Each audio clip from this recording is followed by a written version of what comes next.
My understanding, my read of Ariel asking for an explanation is for a plausible... Oh, for us to debunk? Yes. Not to... Am I not doing that?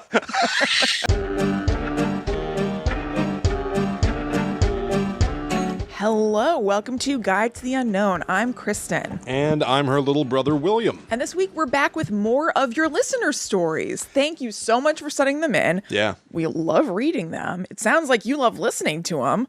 So why not? And I have to say, we've gotten even more. Yes. In the last week since we did the first episode. People have been sending in their stories, even stories of like having odd moments of misperception. Right. Of what was actually happening around you. Mm-hmm. I love it. Yeah. So as you listen to this new episode, same thing. If you've got a paranormal experience, if you've had something that you think that we would be interested in reading, send it in.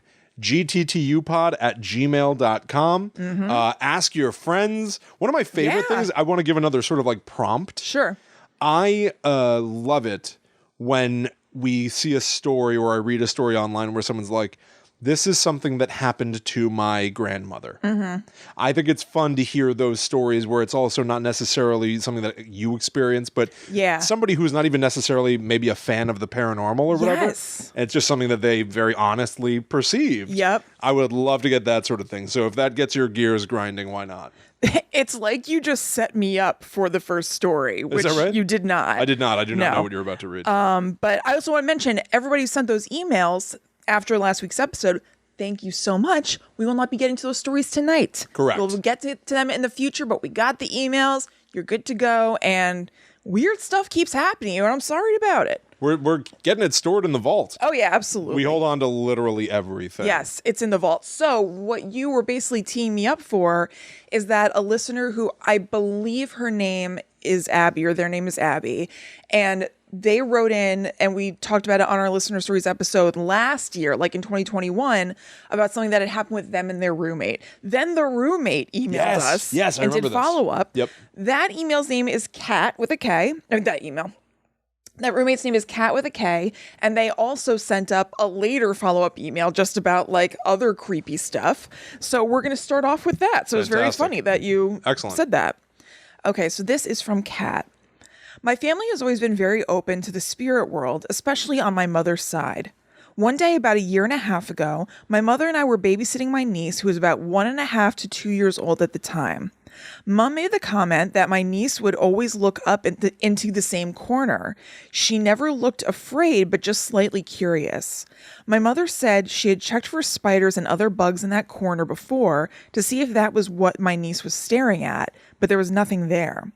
I was feeding my niece as she did this and asked her what she saw. She continued to stare at that same corner. Mom and I are both convinced that my niece is seeing either her guardian angel or a relatively friendly ghost, given that my niece never looked afraid. I also had a not-so-friendly experience with a ghost that I do believe I had to exorcise from my apartment. Oh, I want to hear that, but can I comment on the first story? Yes. Because this is something that is very much a thing. The idea of can children see ghosts? Because they haven't basically been like biased against seeing that sort of stuff by the world yet. Yeah, exactly. Like they haven't heard that ghosts don't exist. They haven't been convinced that none of this is real, and their minds have not started to reflexively filter out these experiences, which is a cool idea. Yeah. I don't know. So my daughter Zoe is now 11 months old, almost on the dot as of this recording. Yeah. She just turned 11 months old, almost a year old, which is crazy to believe. I know. And when she was first born, for the first couple of months, she did that. She would inexplicably, it felt, look up and stare into the corner and be very obviously hung up on whatever she felt she was seeing. So we talked about it a little bit, Allie and I, of like, well, there's that thing that people say, like, maybe is she seeing a spirit? And listen, we've experienced losses. Allie's experienced losses. And so we started to sort of just like talk about like, well, you know, I don't believe in these things. I like to think maybe that could happen, but I don't believe it actually is. Yeah. And still, I found myself sort of like won over by the notion of like, yeah, what if she was seeing dad? What if she was seeing her grandpa, who she will never get to meet? Yeah. Ever. And it kind of got to me a little bit. Now, the thing I really think, and I haven't bothered to look into this, so it's very much like third-hand information. It's something like one of the supposed right explanations is that for a baby looking up into the corner, we look at the corner and we see nothing. Yeah. Right? There's nothing in the corner. When a baby looks into a corner, they see 3 planes. They see the ceiling and they see 2 walls. Yeah. So they see 3D. They see height, width, and depth all colliding right there. They see how the shadows interplay in the corner. There's a lot to look at. Yeah. It's perfect geometry in a true. corner. There's a lot going on there. There's actually a lot. I'm swamped looking at this corner right now. I'm sorry, I cannot get anything done today. I'm looking at the corner. Looking at the corner, it sucked me right in. That's going to be my Thursday. Yeah. So there's for a baby, it's quite a thing. Absolutely. Is I think the theory, but it's a very it's a wonderful idea. It's a wonderful notion. It is. But, yeah. Something that this reminded me of is that I did training as a death doula like a few years ago. Yeah. And it was pretty much all super straightforward. There wasn't really like mystical talk or anything, except for maybe talking about death traditions in other countries or whatever. A death doula is somebody that helps people who are going through. Is it the process of dying or the loved ones grieving afterwards? Okay. So it's literally somebody that tries to like aid in that situation. Yeah, exactly. And that's not something I do as a practice or anything, but She took it up as a hobby. That's what Kristen thinks is fun. Basically, that's how I have a fun weekend. No, I thought it was good information to have, and I can help my loved ones. That and way, all my eyes are friends on and me. Everyone's going through such a hard time, but they're all waiting on me to call them back. It's up to me to make sure that everybody is fine. I'm in charge of your feelings. But so somebody at one of the days of the training asked if like the person training had ever seen anybody seeming to have an encounter with like dead loved ones on the other side, because that's kind of a thing that people say happens. And the person said, no, like nothing major that's like a great story. But I will tell you, it's very common for people who are dying to be looking up at where the kind of the area where like the ceiling meets the wall. So not the corner, but just like that kind of area, and seem like they're looking really intently at something. And so they were like, I don't know what that means, whatever, but that is a thing that is kind of commonly known to happen. So it's a thing. That's interesting. I know. Because even what I just said about why a baby might be transfixed by a corner is based in the idea that like a baby's never seen a corner before. Yep. But if you're older and you're on your deathbed, that same thing does not apply. Right. So then why the shared... I know. And birth and death have obvious sort of like, similarities. Right. They're like perfect opposites. And, quite frankly, a lot of people that are in the end of their life in some ways are, in care the way that a baby is in care of people. There's a lot of similarity there. Yeah. So that's very interesting. Why is that? Right. I don't know. It's another sort of liminal space. Yeah, Nobody I know. puts anything in a corner, especially not a baby. No, certainly not. That's the last thing you're going to put in the corner. But you know what I mean? Like it's a space on a wall where you can't hang a painting. No. Can't do anything. I don't know. I have no idea. So what's up with this? That's why I was so interested. Like, what the hell's where the ceiling meets the wall? What the hell's going on? Yeah, what the hell is happening? This seems crazy now. I'm back to being like, well, what the hell does this mean? I know. I don't know. But the person teaching us was like, very pragmatic, just giving us the facts, ma'am. But like, it's a thing. It's something that you might encounter. Right. Like, we don't need to explain it away. It's just something you may encounter. So be prepared to. Yeah. That's so basically odd. I know. Very cool. Yeah. really stuck with me. Okay, next story. I also had a not so friendly experience with a ghost that I do believe I had to exorcise from my apartment. I had a dream that wasn't super creepy, but beyond being locked in a library at night. I woke up the next morning feeling unsettled, and that unsettled feeling continued all day. I then had almost the exact same dream that night. I woke up the next morning yelling, "In the name of Jesus Christ, I command you to leave." Whoa. What initially woke me up was the fact that my lips were moving. I'd never slept talk before then, nor, as far as I know, I haven't since. My day went so much better, and I was not unsettled that day. Maybe I should be trying that. Yeah, to not be unsettled all day? What a dream. That sounds wonderful. Yeah. In the name of Jesus Christ, I command you to leave. That is... But the implication here is that she was compelled to say it. Yes. Yeah, so, something in her sleep. Just something happened that made her say that. Could she have been possessed by a priest who then wanted to get rid of... Maybe there was a priest behind one of the stacks in the library. Right. Maybe they locked her in. Yeah. I know. That is... Can you imagine that happening to you? No. That'd be so weird. If you didn't know that you were going to say that... And then you just wake up saying it. That's very, very, very weird. It'd be very uncomfortable. Well, I would not be. But you know what? I think I would be uncomfortable for the rest of the day. Luckily, I don't know where that came from. Kat was feeling free and clear. I don't think I said that. I think that was something else. I know. That's some wild stuff right there. I know. Thank you very much, Kat. Thank you, Kat. Wonderful fodder for discussion. Yes. Well, we've got 3 stories in one now from Maryland. The first story here is entitled "The Light in the Hall." In the middle of the night several years back, I woke up and decided I needed to use the bathroom. I got out of bed. I love that I woke up and decided I need to use the bathroom. I'm awake. I'm here. Yeah, it's time. I'm going to go to the bathroom now. I got out of bed and opened the door of our bedroom. My husband and dog were still both asleep, only to find something in the hall between me and the bathroom, which was just a short distance away. It was like a floating light or a glowing cloud of some kind. The blinds were all closed, so it probably wasn't a light from outside. The corner of the wall behind it was not visible, and I remember it undulating slightly. I rubbed my eyes, thinking maybe something was in them, obscuring my vision, but the light remained. I have no idea how long I stood there staring at it, but I eventually decided the bathroom wasn't for me that night. That's not for me. This is not for me. Attempting to pass by the light seemed stupid, so I closed the door and got back in bed. I knew what I had seen was unusual, but I didn't feel scared.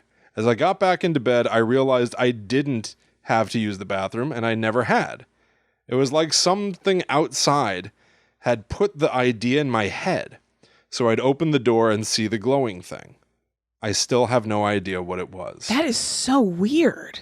The implications of all of this. Yeah. Look, maybe this is their everyday routine, but they woke up and decided they had to go to the bathroom. Now, we were joking about that to begin with, but that makes it that sound... language actually does... It makes sense. Yes. Yeah. So I'm very interested in something lately that we actually talked about on the show in Cagetober. Mm-hmm. So I talked about a movie called Mom and Dad, where Selma Blair and Nicolas Cage have kids, and parents are compelled to kill their children, and they can't stop themselves. Mm-hmm. There's a moment in that movie where Selma Blair is driving home because she's like, I've got to get home before Nick Cage gets there because he's a maniac. I need to protect my kids. And on the radio, they explain, if you are a parent of a child, the best thing you can do is stay away. Mm-hmm. You might even convince yourself that getting to them is the smart thing to do. Do not follow that impulse. Mm-hmm. So it's the notion that you cannot trust what even feels like a good impulse. Right. Let alone just a regular old impulse. I should go to the bathroom. Mm-hmm. It's the middle of the night. I'm going to get up. I'm going to go to the bathroom real quick. What could be more mundane than that? Yeah, and also almost reflexive. But who expects that you can't trust your inner monologue? Yeah. you know? Absolutely. And I find that so fascinating and odd. And the idea here, the implication here at the end, it was like some outside thing had put the idea in my head. So I'd open the door and see the glowing thing. Mm-hmm. So it's not just that there's a glowing thing in the hall, right. but potentially yet a third thing. Yes, that wants to lead you to the glowing thing. You must see this. Right. It's very interesting. Totally. And for that reason, it almost feels extraterrestrial more so than it feels paranormal. It kind of does. You know? It's true. That's very interesting. I like that. All right, story number 2. The Hand in the Bed. I already love it. I already love this. Yeah. From that title, The Hand in the Bed. This happened a few years ago. We eventually moved to a new house, maybe a year or two after the light in the hall incident. One night, shortly after the move, we were getting settled in bed. The lights were off, but I could still see pretty clearly once my eyes adjusted. I was rearranging our blanket, gray stripes, when suddenly I felt something and picked it up. A hand on the side of my bed. I kept telling myself maybe it was just a lifelike wrinkle in the blanket, but it didn't feel like the blanket. The blanket was a little on the coarse side and pretty warm. Sounds like my kind of blanket. You want a coarse blanket? I like a blanket with a little texture. I like to feel the fabric. The hand was soft, cold, and laying across the stripes. Yes? Wait, is it that a hand was soft, or the hand of the blanket? That's what they call like a feel. Oh, really? Of like fabric. Like the hand is nice. Huh, it's a nice material. Yeah. You would say the hand is. No, I think it's the hand. The hand was soft, cold, and laying across the stripes, so its shape was apparent. It wasn't attached to anyone. It was just a hand. I freaked out and dropped it, at which time it promptly disappeared. What? This is not good. This is not good at all. And it's all very bedtimey. Yeah, I know. I turned on the light and looked around, but didn't see a hand or anything I might have mistaken for a hand. That definitely got my adrenaline going. Yeah, I should think so. What the hell? I've never heard anything like this before. Kristen? A hand showed up and then disappeared. Don't even know what to say. From another dimension, the wafer thin veil between dimensions. Right. Could that have been? Could somebody? Here's something crazy. A hand pierced the one ply. Yeah. Of the veil. Here's the craziest thing of all. Is there another dimension in which somebody was getting into bed and went, "Oh, someone just grabbed my hand"? Yeah, I love thinking about that. Right? Yeah. Mm-hmm. And yes, there is no explanation for this event. It is just a little X-Files event that occurred. A small blip. Nothing too crazy. Yeah, nothing too crazy. Yeah, I love that. Woo. That was great. All right, story number 3 from Maryland. The Whistle in the Nursery. I love these stories. Those are good titles. Now, plainly, they follow a pattern here. The light in the hall, the hand in the bed, the whistle in the nursery, but they're so evocative in their simplicity.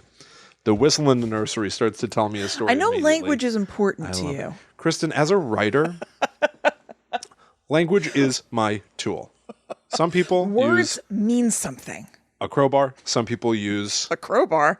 What? Marv from Home Alone. Oh, you're right. He uses a crowbar. Am I wrong? Yes. No, you're right. Thank you.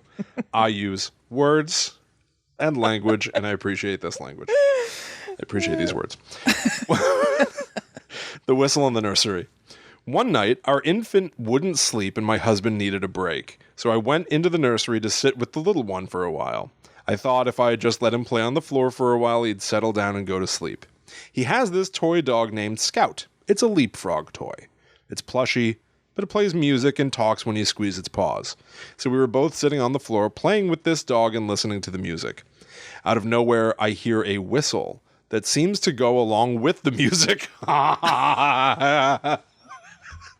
Is this another bedtime story? What's going on at bedtime, Marilyn? What's happening at bedtime, Marilyn? I think bedtime's something to look at, Marilyn. Oh. Yeah. Careful around bedtime, Marilyn. Ooh, okay.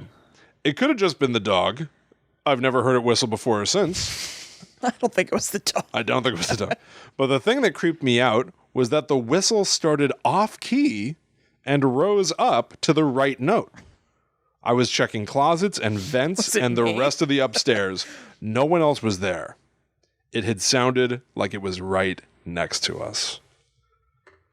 Is this the same house with the blanket hand? Is the dimensional membrane thin here? Yeah, something's going on. That house might have been built on a portal. That might have been the person in the other dimension just like sitting, reading a book, absentmindedly whistling and then being like, what am I whistling to? Yeah, right. I thought I heard music. I love this idea. Right? You've heard ghost stories before where someone just goes like, I heard music coming from nowhere. Totally. Somebody in another dimension was like, I heard a song, and before I even realized it, it was gone. Right. I believe I believe it was a leapfrog. Yeah, I believe the leapfrog. No, I believe the parents of the Conjuring house said that it seemed like their veil was wafer thin, and that they would be kind of like. I think that if I remember right, Andrea Perrin wrote that she walked into the dining room one day and she saw like a family sitting at the dining room table and they looked at her like, what the hell? And then they disappeared. So I think that Marilyn's living in a Conjuring-esque house. Yeah, this is where but not as, violent. This is where the two universes are layered over on top of each other. Right. Right there in that I believe she lives at a nexus. I believe so. I believe it's the nexus of point. the universe. Yeah. It's like The Others with Nicole Kidman. I don't really remember that. I've seen it. I am your daughter. Yeah, I know that. I don't really remember it. I've been meaning to rewatch that for years. So yeah, I think I watched it.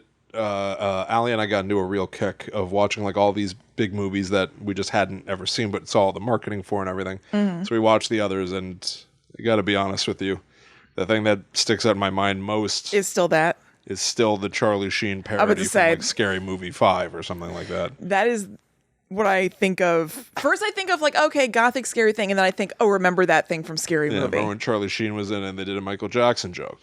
Right, so Charlie Sheen, the thing is somebody's sitting on the floor with like a sheet over them, and it's all scary and everything. And so in Scary Movie, he lifts the sheet up and it's Michael Jackson under the sheet.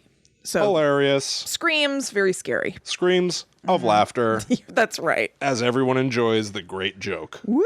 So thank you very much, Marilyn. Good luck, Marilyn. Yeah, Godspeed. Every bedtime. Yeah. Yikes. Okay, this next one is from Olivia. Olivia says, I live in a communal house in West Philly. There are 6 of us in a large Victorian townhome that is complete with a gravestone in the backyard. Ooh. We have no idea what this grave is, whether it's for a person or animal, or maybe not for a dead being at all. Perhaps just a confusing memorial or shrine. Love the idea of a confusing memorial. I would like to erect a confusing memorial. Yeah, let's do it. People are not even sure what it's commemorating. Right. Let's erect confusing memorials at our houses. Groundbreaking for a confusing memorial. Sounds great. Perfect. The grave is in a small backyard that our kitchen looks out onto. People always ask if I think the house is haunted, seeing as it's a huge old house with some original furniture and light fixtures and tattered, dusty white lace curtains, etc. I've always said no. However, the only place I've ever felt a little unnerved is the kitchen. Around September of 2020, my girlfriend Frida and I were talking to one of our other roommates named Mo in the kitchen, who had their back to the kitchen window.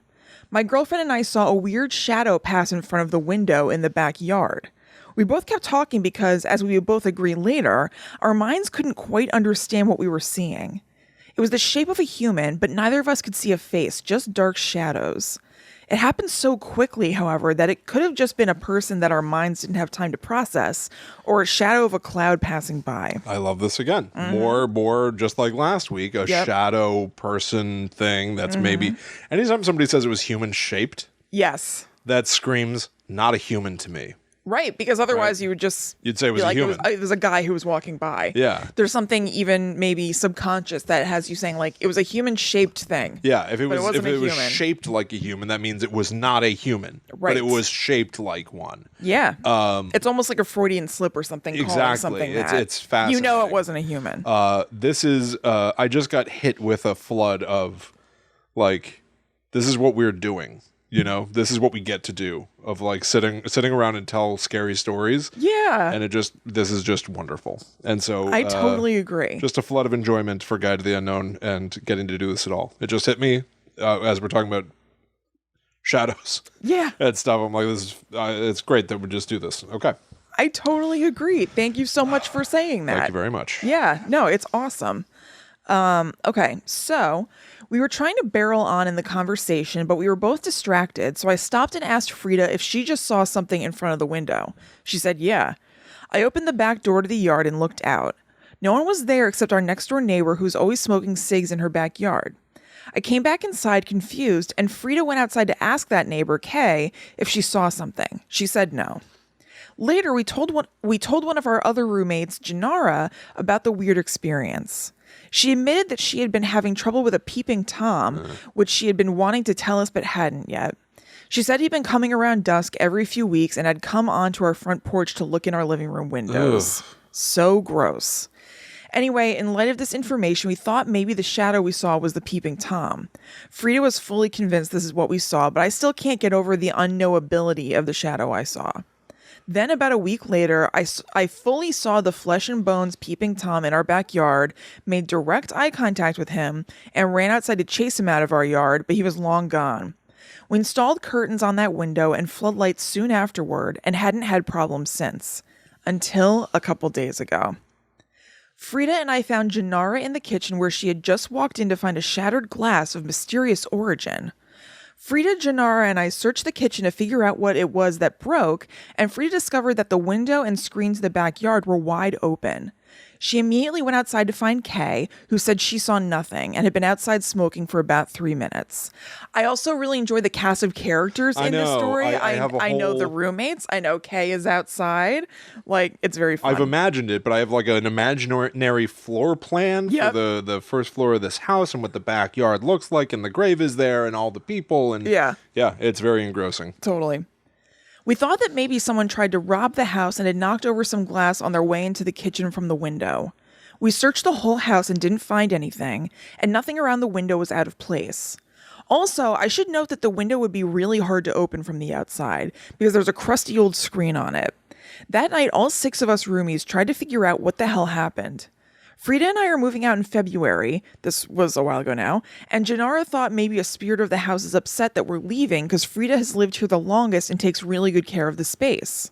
That was a theory that about half of us landed on, and I have to admit that shattered glass and an open window would seem to be classic poltergeist activity. Not only that, but there are sometimes you'll find that if you are moving, a long distance away, you might even find that some of your friends will start a fight.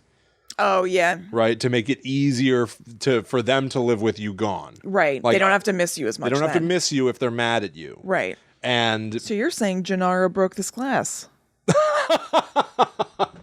Kristen, unfortunately... Let's not point fingers at Janara. Unfortunately, I guess I'm making the case for an emotionally immature ghost. Yeah. I think that's the case I just made. Yeah. That's look, it fits. It fits. If the shoe fits. Yep. In the back of our minds, I think most of us were worried that the peeping Tom was somehow involved, though we had thought our problems with him were long over. We still didn't know where the glass came from until the next morning when I went to inspect the fairy garden that Frida and I made in a bird bath right on the outside of the kitchen window. I noticed that a glass dome that heretofore had covered a cute homemade toadstool was missing. It was the glass that had been shattered in the kitchen the previous night. It was the perfect size and thickness. So what happened? Did our peeping Tom get upset that he couldn't watch us anymore and somehow creep into our backyard through the alley that now has floodlights, open the crusty old window and chuck the glass from the fairy garden into our kitchen in protest and leave without being seen by any of us roomies or neighbors who were buzzing around the area? Or was it a spirit who was upset that Frida and I are leaving? Perhaps the same shadow I saw so many months ago. I don't know what's scarier. Probably a man throwing a glass at us, though. Correct. That is the far scarier option. That is scarier. Awesome. Awesome. Love Fascinating it. story. Yeah. Who knows what the hell it was? It could have been an immature teen. Yep. An immature teen ghost. Okay. Oh, okay. Immature teen ghost. Apologies. Well, there's no immature teen in the story. I guess right. There's a ghost in the story. Yeah, all right. Yeah. Okay. So I have separate things.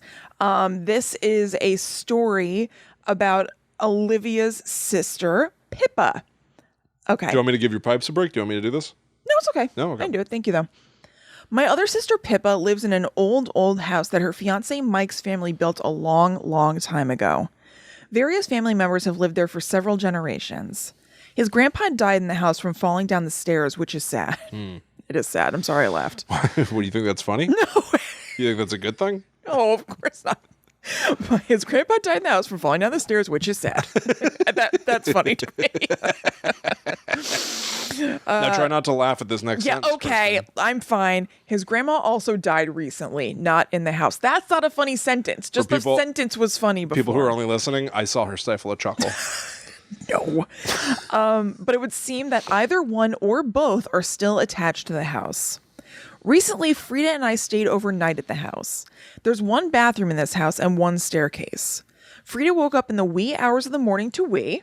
Nice wordplay. And after washing her hands, she lamented that there was no towel in the bathroom on which to dry them.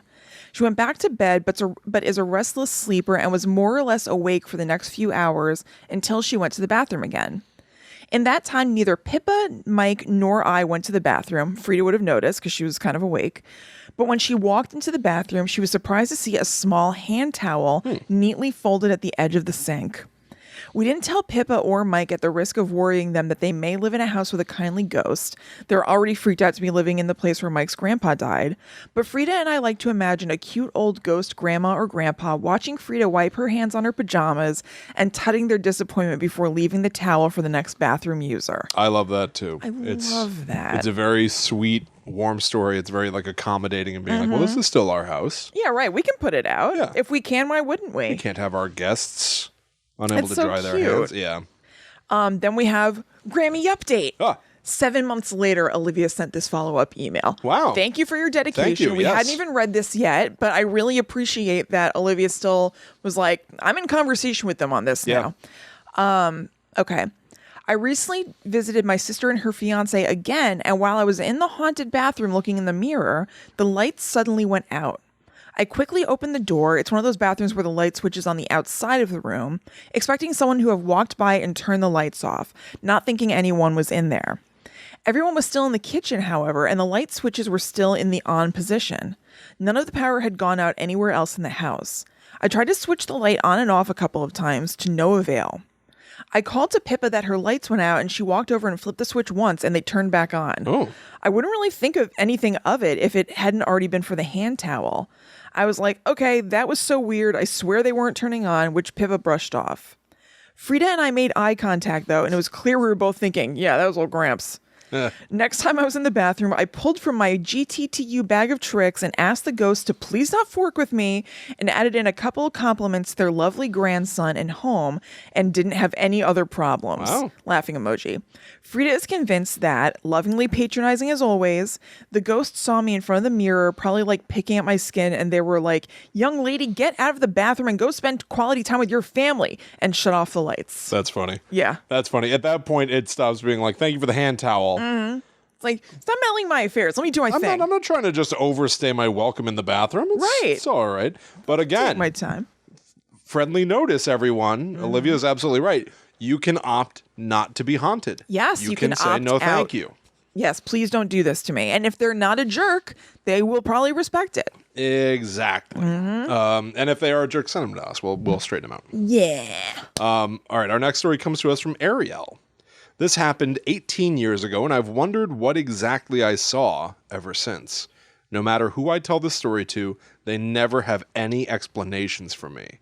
My hope is that maybe you will. Ooh, that's like me with astrology. I'm prepared to go into this Okay. looking for ways to explain now. All right. All right. What do you mean you with astrology? What was that?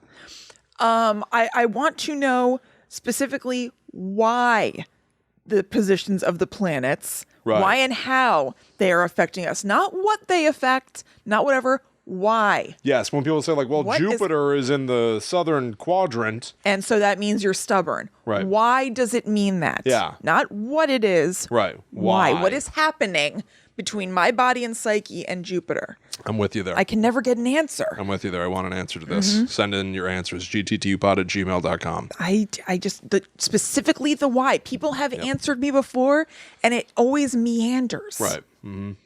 Yep. And if you don't know, that's okay. If you're like, we don't really know why. It just seems like everybody seems to notice this, and it's a big coincidence to know we've said it's law. Don't email if all you would can take say is, that. I don't know. Well, yeah.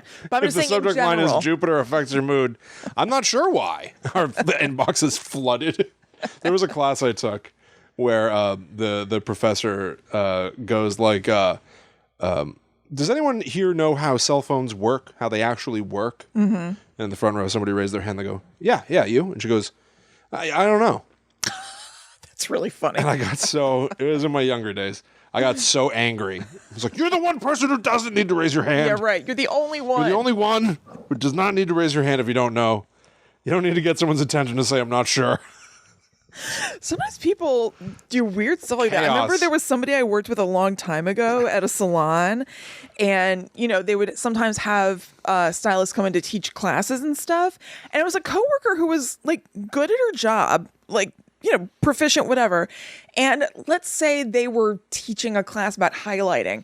This person would raise their hand and be like, "Now this is to lighten the hair."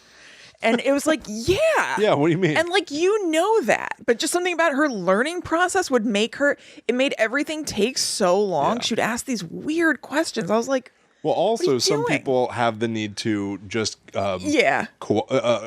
part of the conversation somehow. Yes. And you can tell that they don't really have anything to contribute. They're just sort of saying something to be part of the repartee. There was a sprinkle of that in there. Yeah. But yeah, it was. I eventually had to sink into it and just laugh. So when you cut the hair, it gets shorter. It seriously would be as silly as that sometimes. Yeah. All right, so let's try to explain this. I was around 8 years old when I saw it. I was getting into the car with both my parents after having my birthday celebration at an old bowling alley. Nice. When I looked out the window, I saw a woman standing on a small wrought iron balcony that happened to be several stories up. The balcony jutted out from an old bricked-up window that was part of the building we'd just come from. I was utterly confused. Even now, I don't understand how she could have gotten up there. It was the only window that had a balcony, though each one on that side of the building was bricked up as well. And there weren't trees or any other things outside for her to climb up to reach that spot. Being 8 at the time, I couldn't be completely sure, but I thought that the other side of that particular window was simply storage space for party materials. I'd gone up there earlier with my parents and a few employees to pick out what color decorations I wanted. To make the whole event even weirder, the woman was dressed oddly. She was wearing what I now recognize as Victorian-era clothing. She had one of those super flowy long dresses with the puffy backside and a corset-like thin waist. I even remember her shoes, and the fact that the whole outfit was dark green. And did I mention she was also acting strangely? The woman was frantically looking around her, and she seemed terrified. Of what? I have no idea. Maybe someone was chasing her? I recall thinking to myself that she was checking the ground below her a bit too frequently. It definitely seemed like she was considering jumping. The thought of seeing someone plummet to their death freaked me out, so I asked my parents if they saw the woman on the balcony, hoping they'd know how to handle the situation. I was beyond baffled when they both told me they didn't see anyone there. Of course, I insisted that someone was there until they started giving me worried looks. I just let the topic drop, and by the time the conversation was over and I looked back at the building, she was gone. There wasn't a trace of her. It was like she disappeared. So, because we're talking about this kind of stuff, my first thought is that she somehow blipped in from another universe or something. Like, I almost imagine like a Victorian lady who's just like walking down a cobblestone street and then is like, so she's perched on a balcony. Right. Like, what the hell? That also seems very precarious. Real like, quick, is this your thin. effort to explain the situation? Yes. My understanding, my read of Ariel asking for an explanation is for a plausible... Oh, for us to debunk? Yes. Not to... Am I not doing that? I believe that's what I did. I feel like this whole situation checks out to me. I mentioned blipping from another universe. Yeah, right. What are you not getting? Are you not satisfied? Oh, you're not entertained? I mean, very well. Please proceed. That's that's really the long and short of it. That a lady was walking down the cobbled street and I was like, what? Whoa. And then all of a sudden she's on top of, a balcony. So she's more of a looking time out. traveler. Yeah, either. No, it's another universe where they still wear these things. Oh, In so today's it's still- world. In that world, Yeah. it's also like the 2000s. Yeah, I guess. Yeah. I guess that's what I'm saying. Yeah. It appears to me, William, that is exactly what I'm saying. Yeah, it sure sounds like it. Yeah. So for a plausible explanation, I don't have one. I don't know. I don't have one. That's extreme, highly unusual behavior. I mean, let's rule out the obvious plausibles. Mm-hmm. Didn't happen. Right. She was 8. Dream. So you- misremembered. Right. There are a million things that I'm sure I'm misremembering from being a kid. A million God, things. So all of those things. But let's assume the way that I think it's we should just for all these stories that Yes. this is legit experience that a person had. It is perfectly recollected here. Right. This is what occurred. I do not have an explanation. There's no rational explanation for what you saw. Exactly. Yeah. Mm-hmm. For reasons not the least of which, it'd be very hard to be standing and balancing on like a top of a balcony. I know. So as I was reading the story, I started just like clocking a few little things that don't really add up by the time you get to the end of the story. But I was thinking iron. Iron as Yes. a metal is used a lot in like studying the paranormal. Yeah, right? it's supposed to be protective. Okay, so Iron. It's like something that you could use to ward off bad stuff. Okay. It also, the idea of looking up and just noticing that somebody is standing precariously in an impossible place Yeah. made me think of the movie It Follows, where they're driving away and it Right. is standing at the apex of a roof just watching them drive off. Yeah. And I don't know, it just again, this is something that, I don't know, I can just so clearly see it in my mind's eye more than anything else. Yeah. But it's a fascinating story. Super cool. But yeah, we got no explanation. I got another for you. No. Good luck with that one. Yeah. Thank you for sending me an area. Thank you. Okay, so this next one is from Vicky. When I was a child, we'd often visit my grandmother. There was nothing spooky about her house, and I quite enjoyed going there. She had a painting over her sofa of a young man sitting on a stone fence playing guitar with a big friendly smile on his face. He was wearing old-timey clothes, and in the background was a big lake, mountains, and blue skies. A very pleasant painting. My view of it changed, however, when I was around 6 or 7 years old. We all sat down to have the usual coffee and cookies when I looked up at the painting and noticed something strange. The man was gone. The environment was exactly the same, but it was like he just got up and left. I kept checking throughout our visit, but he didn't come back. I didn't tell anyone because despite my young age, I knew paintings didn't move, so I told myself that I was probably just remembering it wrong, that there had never been a man in the first place. A few days later, we went to visit my grandmother again, and lo and behold, the man was back, still smiling and playing his guitar like nothing happened. Again, I said nothing because I knew my parents would call me silly.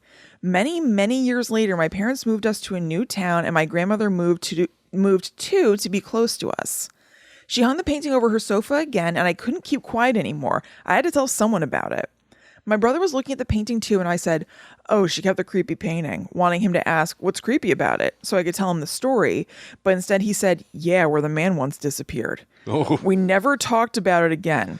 Confirming that we both saw it was enough for both of us. I want to get a painting and a duplicate of that painting where there's a just man in it. Alternate. Just sometimes I hang one, and Yeah. I take it down, and put the other one up, and I never explain it. That's some real sicko stuff. Yeah. Yeah. Just having a wee bit of fun for yourself. Like creepy crawling Yeah. people you live with in your Yeah, loved right, ones. right. You know, in your own house, though. Yeah, exactly. Creepy crawling is the thing that the Manson family would do, where they would break into people's homes and move their stuff like an inch, so they Yeah. would just be kind of unsettled. Yeah, it's real sick. Yeah, it's sick shit. Okay. When my grandmother died, I was tempted to take the painting, but I was too scared. I have no idea where it is now. People have suggested that maybe my grandmother was playing a prank on us, but she wasn't the type. I can't recall a single prank by her, and she was easily scared, so I can't imagine that she'd try to scare us. That whole experience colored my view of the supernatural for the rest of my life. The worst activity I've ever experienced was in the new house we moved into. Many years before we moved in, the town Many years before we moved into town, why was I saying it weird? Many years before we moved in, the town had removed a huge sewer that ran underground along the road and replaced it with a smaller modern one, but it wasn't done correctly and the ground slowly started caving in. Oh, oops. That's not That's something you're going to want to do correctly. It's a big mistake. Yeah. This resulted in all the houses on the street tilting ever so slightly out towards the sewer. That's horrible. Like living in like there was a crooked man who lived in a crooked town and had a crooked sewer. All the houses were crooked. It all sucked. Not enough to be noticeable from the outside, but you could definitely tell something was wrong once you got inside. Oh my God. I prefer that it looks a little bit weird outside, but you get inside and it's like it's fine. normal. Yeah. Inside's really the big important part. It's where you are. Totally. There's I like the podcast Tell 'Em Steve Dave, and one of the hosts, Brian Johnson, I think he bought or rented a house, I'm not sure. But he was like, I loved it, and then we moved in and it's driving me insane. And they're like, why? What's going on? Because he gets all worked up and angry. Yeah. And he goes, there are no right angles in the house. Everything is crooked. The walls meet at a crooked angle. And like the ceiling's crooked, and so like they'll just now offhandedly refer to him living in a crooked house. You know, that is kind of weird. but that's like, isn't that what they do to like unsettle the mind in like torture scenarios? Put you in a room with no right angles. Yes, it's like the worst environment you could possibly be. That is weird. I get that. I'll tell you what, the room we're in right now, no right angles. What? That's not true. It's true. Because then I guess I'd be fine. That wall, the far wall to your right, is a different length than the wall to our left. I know that because of all the flooring stuff we had because of the flood. Yeah. So I think, I mean, unless I measured wrong, which is also not impossible. No, but there could still be. Well, I guess there couldn't be. No. That's probably a right angle. Because there's a little thing that kind of like the wall protrudes. Yeah. There's a protuberance. Yeah. It's true. You're absolutely right. We'll do some measuring. I'll get out my protractor. I'd love that. There's nothing I'd love more. It's all fun and games until the protractor comes out. I gotta go home. I think I gotta head home. Yeah. Okay. So it was like everything was a bit off, and if you put a ball or a pen on the floor, it would slowly roll toward the street. I hated that house. My supernatural experiences were too numerous and repetitive to list, but included things like the sound of people walking around, something that sounded like heavy cloth being rustled, and breathing in empty rooms. We had a door with a frosted glass window on the second floor where all our bedrooms were. I once went up to grab the handle when I saw something brush against the glass. No. I immediately turned around and went downstairs to my family. Another time I was sitting in my room when I suddenly heard something like a pained moan slowly getting louder and louder, seemingly moving around the room. Terrified, I looked over at my gerbils who were standing on their hind legs. I mean, this is scary. This is like the dramatic gerbil or whatever. Remember that? Oh, yeah. From like the early internet? Yeah, it's like a chipmunk that's like boom, boom, boom. Yeah. I remember when I first read this, when I found the email, I thought that they were looking over to see if the gerbil made that noise. Like a pained moan. And they're like, gerbils? Yeah. If you looked over at the gerbil, they're like, God. Whoa. But I mean, this still is scary. I looked over at my gerbils who were standing on their hind legs, frozen in place, looking equally terrified at me. Oh, God. I sat quietly, not daring to move until the sound stopped, and I quickly ran downstairs and told my mother. Leaving the gerbils alone. Yeah, right. As expected, she told me I was being silly. It was probably just the wind.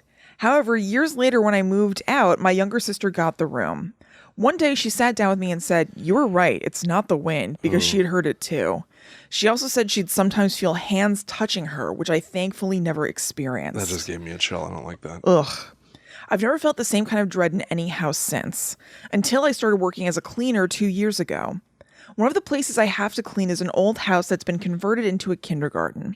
From the moment I stepped through the door, I felt like something was wrong. The place terrifies me, even during the daytime, but for the longest time, I never experienced anything there. It just felt wrong, and I later realized that just on the other side of the fence surrounding the playground was a graveyard. The dark winter months had been especially terrifying to me because there's no light outside, so the windows are all pitch black, and anyone could be watching me without me knowing. I've done my best to ignore my fear and fight through it, but a few weeks ago I was close to quitting and never returning. I was almost done and trying to distract myself with a funny podcast when I heard a noise. Wonder which one. Yeah. Wonder. What? Okay. What? I don't know. Try to tag on. Wonder. Wonder.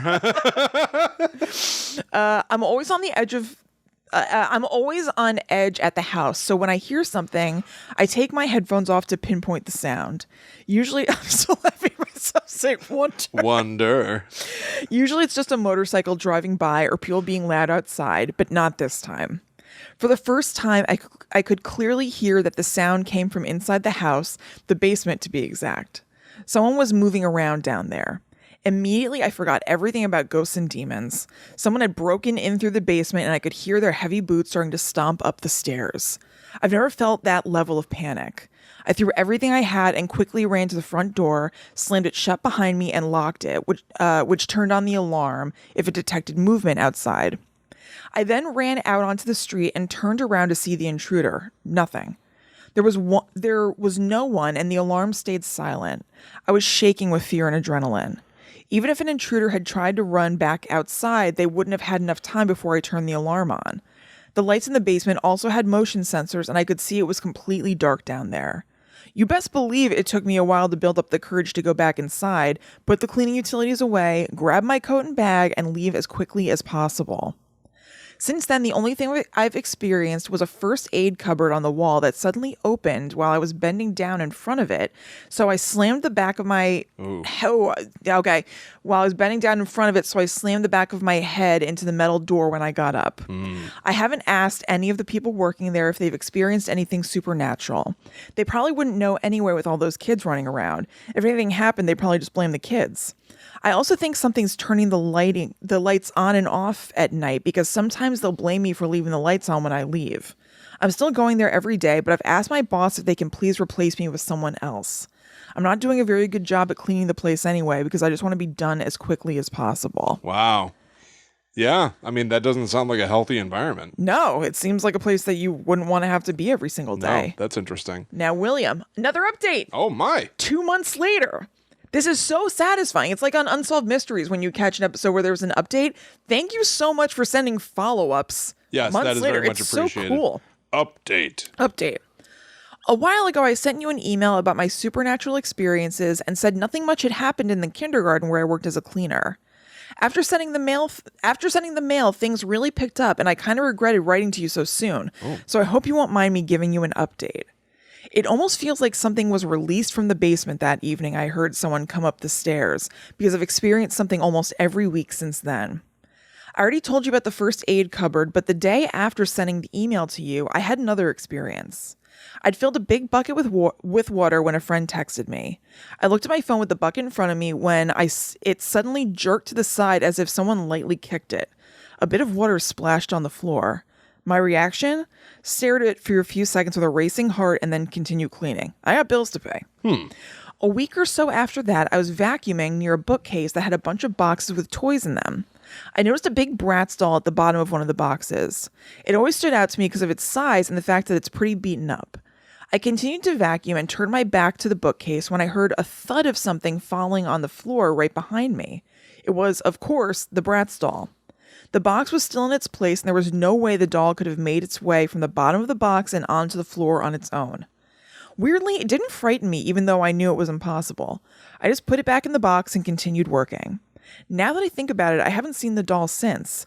I don't think it walked away on its own, though. They probably just threw it away because it was so old and damaged. Interesting. Only a few weeks ago, I vacuumed a carpet they have by the entrance, then put the vacuum cleaner away in another room. When I came back, there was a bright blue wooden brick in the middle of the carpet I had just cleaned. I didn't even know the kindergarten had bricks like that. And finally, a few days ago, I opened the door that leads out to the playground to clean off a duster.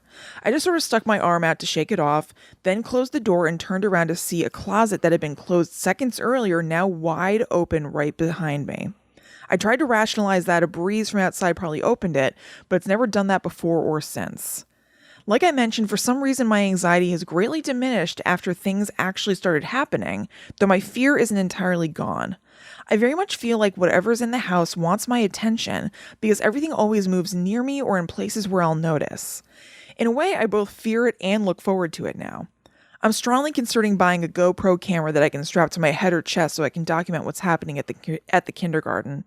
At this point, it's so frequent, I'm bound to capture something. That's interesting. Yeah. Now, I would almost, for the entertainment value of all of this, because I almost feel like if, again, everything at face value. Yes. If there's a ghost that's doing these little things and opening a door and stuff, it's all the kind of stuff that's just so minor that you can rationalize it away. But when you do it so much, yes, it adds up. It adds up. You can't keep rationalizing away. Like the door is open here. Somebody kicked the bucket over there. Right. You can't. It's sweep all those constant. things under the carpet. I wonder if trying to film it at all would make it all stop.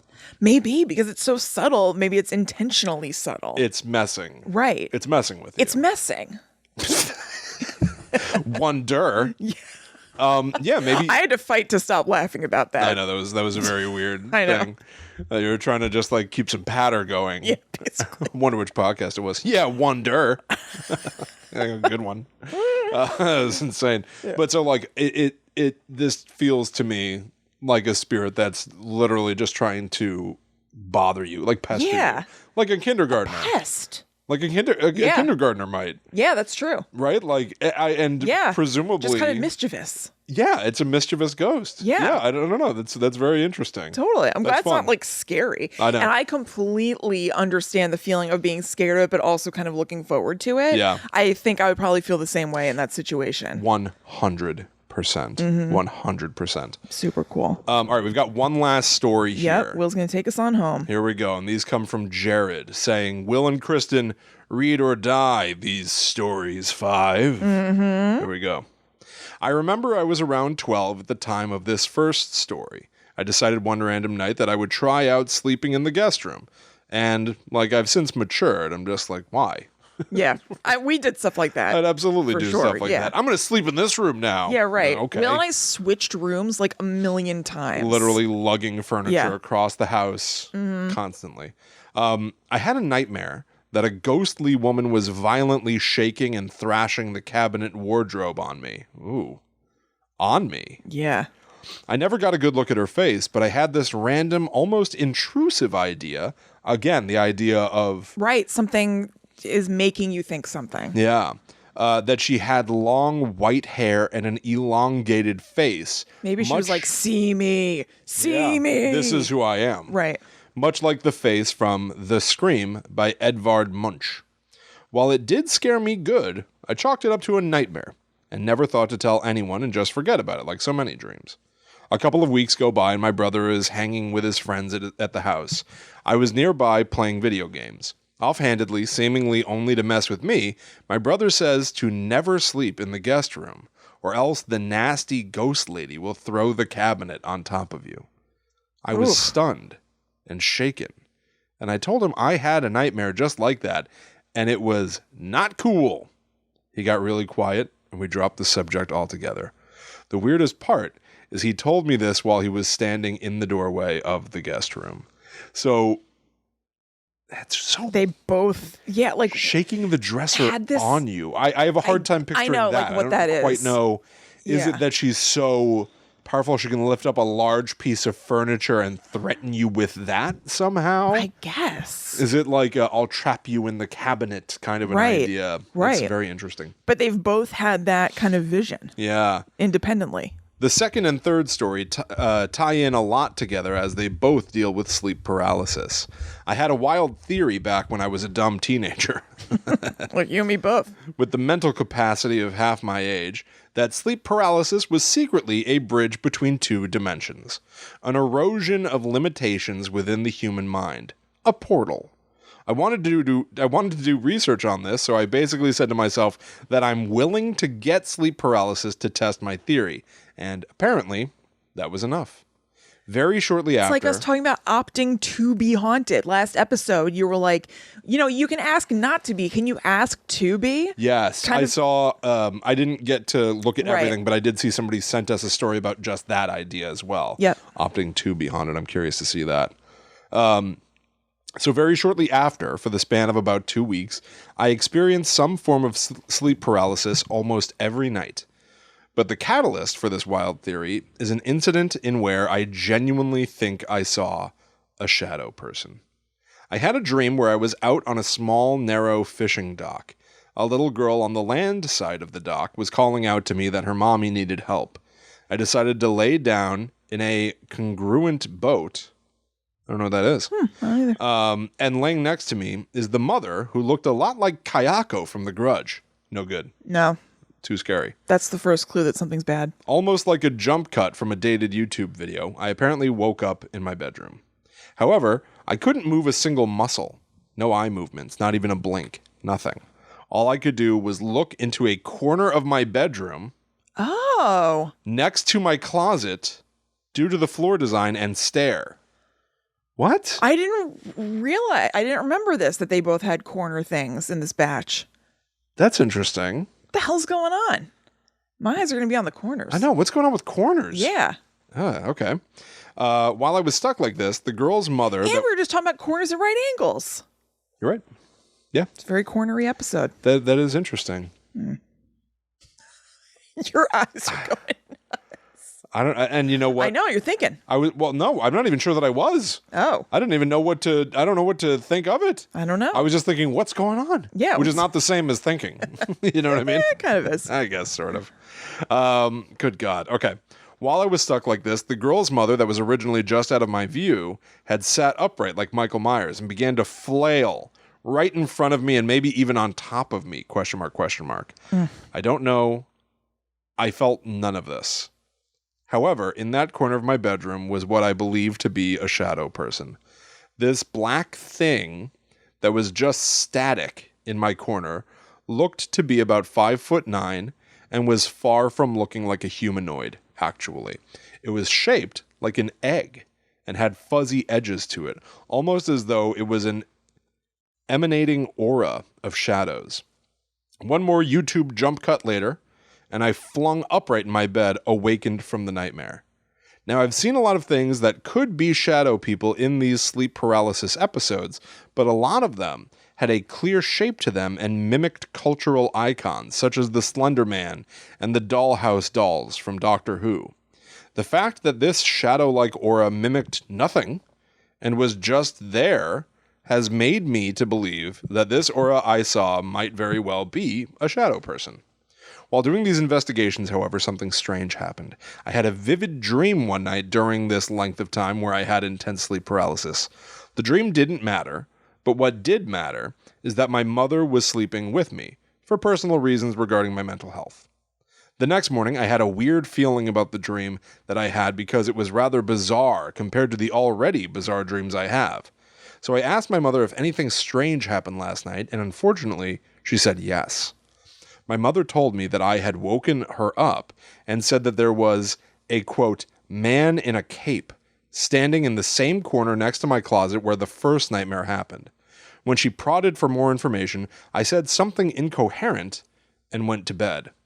This was scary to me because I knew about the Hat Man, a prominent figure seen by many eyes when talking about sleep paralysis. On the other hand, though, I was half asleep when it happened. Now, I've been known to do things while half asleep, such as pick up the phone and not be able to hold a conversation as late as last month. That's wild. I talk a lot in my sleep. Yeah, I know. A lot. I've wondered if I could contact the Goat Man at Goatman's Bridge through meditation, and if my recreational use of the grass, dun dun dun, hindered or strengthened my connection with the paranormal. Well, I never got complete answers to both of those questions, but I got something. My use of marijuana may or may not strengthen my connection with the paranormal, but it certainly does not hinder it. I was trying to fall asleep in my bed when I heard footsteps come from the other side of my wall, coming towards my bedroom. It was gentle, but deliberate. Quiet, but rhythmic. And my mind instantly thought, almost like another intrusive thought, that those footsteps belonged to my grandma. But my grandma died 2 years prior to this. Now, that's interesting. That's sort of the kind of thing where it's like you're so familiar with a person, you just know everything about them. You know, or even, I guess, the idea of an intrusive thought, again, that she's telling you who she is. She wants you to know that I'm here. Yeah. For the last story, We won't be traveling to the Goat Man's Bridge. Rather, this last story will take place at the Martha Chapel Cemetery off of Bowden Road, or Demon Road, the most haunted cemetery in Texas. I went with my 2 cousins and myself, and things got weird right off the bat. As soon as we turned onto Demon Road, the FM radio said, "Now we're stressed out." That's weird. Yeah, this is strange. Almost as a way of spelling out how we felt. Kind of awesome. I know. Visiting the location. When we finally pulled up to the cemetery, my cousins both had really unsettling vibes and decided to stay in the car and convinced me to stay in it as well. Again, I had a strong feeling, like an intrusive thought, that someone or something was hiding. That's a freaky feeling to have. Something is hiding out there.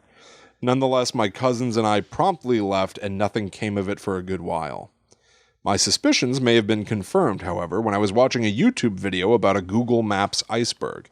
If you don't know, an iceberg is a little trend going on right now, where people use an image of an iceberg and split up a list about certain topics of interest into tiers. So have you seen these, Chris? I think so. It is like kind of popular right now. So it's really the idea of like something being the tip of the iceberg. The part of an iceberg that's just barely above water is nothing compared to what's below the surface of the water, as the iceberg is far larger and goes way deeper than you ever could imagine. Right. So this is basically taking conspiracy theory notions and ranking. So bad example, weird example.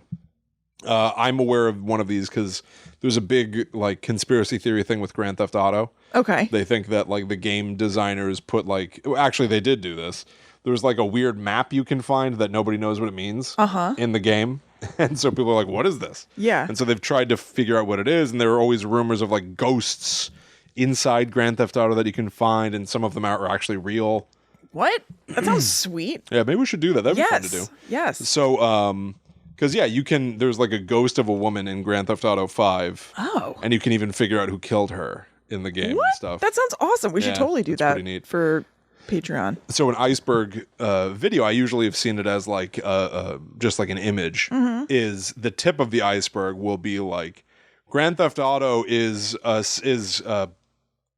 real life is Grand Theft Auto. We are living in a simulation. Okay. And then as you get deeper and deeper down the iceberg, the theories get wackier and wackier. Okay. Where it's like Take-Two built Grand Theft Auto to, you know, to distract people from blah, blah, blah, blah. So it's like ranking almost the conspiracies of something. And the deeper you go is where the real insidious, scary theories live. So that's what Jared's referring to here. It's meant to be like an analogy of how you go below the waters of an iceberg, you truly see how deep it goes. Well, when watching a video on Google Maps, an iceberg about Google Maps, oh my God. Well, watching Google a video. Max is the guy who invented Google. Hi, I'm Google Max. Google Max. I hope you're enjoying my search engine. I named it after my first name. My last name is just Max, though. Right. It's confusing. And in case you're wondering, yes, it's true. Ask Jeeves and I are in a huge battle for domination of search real quick engines. Before you have to go much further. In this... ask Jeeves. Ask is his first name. Right. Jeeves is his last name. Thank you very much. Just understood. Okay, so... There's also Dog Pile. What the hell is Dog Pile? That was another search engine back in the day. Before there was like Google, which ruled everything. I remember going to multiple search engines. I'd be like, oh, I didn't find any info on Ask Jeeves. Maybe if I go to Dog Pile, I'll be able to find a website. Alta Vista. Yeah. That was our dad's favorite. Yeah. Alta Vista. His favorite one. Anyway, so Jared was watching an iceberg video about Google Maps. And smack dab in the middle of the iceberg is a story about a ghost girl seen on Google Maps at Martha Chapel Cemetery. When I recognized where this happened, I got shivers down my spine. Looking at the picture, the ghost girl is oddly colored, so almost as though she was taken in grayscale while the rest of the image is in color. And this ghost can be seen peeking from behind a tree. Oy. Was that ghost girl the presence I felt hiding in the cemetery? I'd like to think so. Maybe she was trying to play a game. Maybe I should go back there. To be continued? That's very cool. Interesting. It's cool to have the idea that somebody's looking at you, but you Yeah. can see them, and then you find out that there's a notorious ghost that peeks. I know. Right there? I know. Yeah, that's really eerie. Yeah. But I also have a thing about like the idea of anybody that's like watching. Anybody peeping. Yeah, it just freaks me out. Yeah. So there you go. There you go, everybody. Well, thank you so much to everybody who sent in stories. Those ruled. Yeah. This was a total joy. And if you would like to send in your stories, again, you can send them to gttupod@gmail.com, and we'll read them the next time we have a listener stories episode. Yes, please. It seems like a lot of people are already helping to refill our store of these spooky stories. So if you've got one, make sure you send it in. gttupod@gmail.com. That's right. Also, head to patreon.com/gttupod if you'd like to support the show and keep it going. And by doing so, get some really cool bonus stuff. So we have options from $4 to $13 that give you all kinds of bonuses. There are episodes that come out weekly. What was the way we decided to do this that's shorter? Oh, yeah, I had fixed it at one point. Yeah, what is it? Yeah, so here's the way that it basically works, everybody.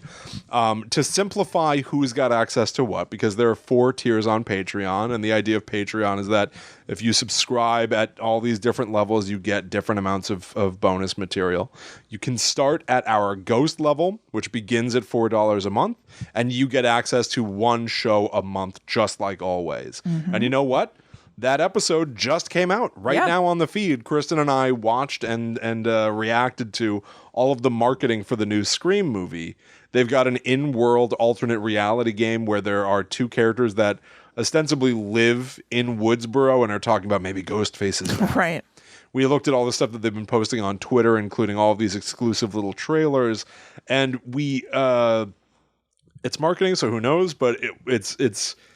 We're sort of judging the not yet released movie based on the material that they've been putting out there. So go check it out. It was super fun to do. And that is for anybody starting at the Ghost level. That's what it is. It's that when we're talking about a certain episode, we found a way to say it a little bit more cleanly. Yes, it starts at the Ghost episode. At the Ghost tier. Yep. So that means that this Monday's episode, where I believe we're going to be continuing to play Alan Wake, that's going to be just for demons. Yep. So starting at Ghost, demon only. After that, it's going to be starting at our Banshee level, which is $8 a month.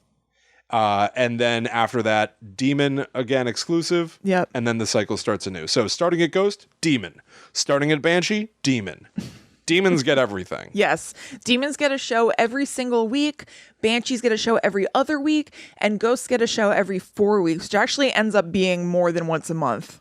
Yeah, I guess that's a lot of true. the time. Yeah. So go check that out. It's patreon.com/gttupod. And thank you so much to everybody who's there already. We hope you're enjoying the stuff. And when in doubt, the easiest thing, in the cover art for the shows, we've got little icons that tell you who gets what episode. So the demon icon is on every single show on Patreon right now.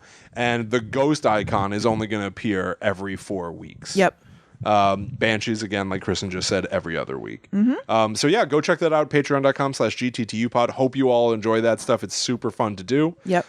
You can go to gttupod.com to find links to everything that we've ever done, every previous episode of the show, also links to our merchandise page on TeePublic. You can find our contact information up there. If you want to advertise, the information you need is up on gttupod.com as well. Our P.O. box, if you'd like to send anything in. Our Facebook group. Yeah, that's absolutely right. And you should definitely follow at gttupod on all social media to keep up to date with things that we're releasing. And if you'd like to, you can also speak to us as well. Yep, I'm at Chillin' Kristen. And I am at The Myth Traveler. So thank you all so much. We're going to be back next week for something pretty fun that I need to try to convince Kristen about doing. Oh, God. I'm very excited about this idea. Okay. And I think it would be a lot of fun. Okay. We'll see if Kristen approves of it next week. But until that time comes, we must travel. Back to the netherworld, go we.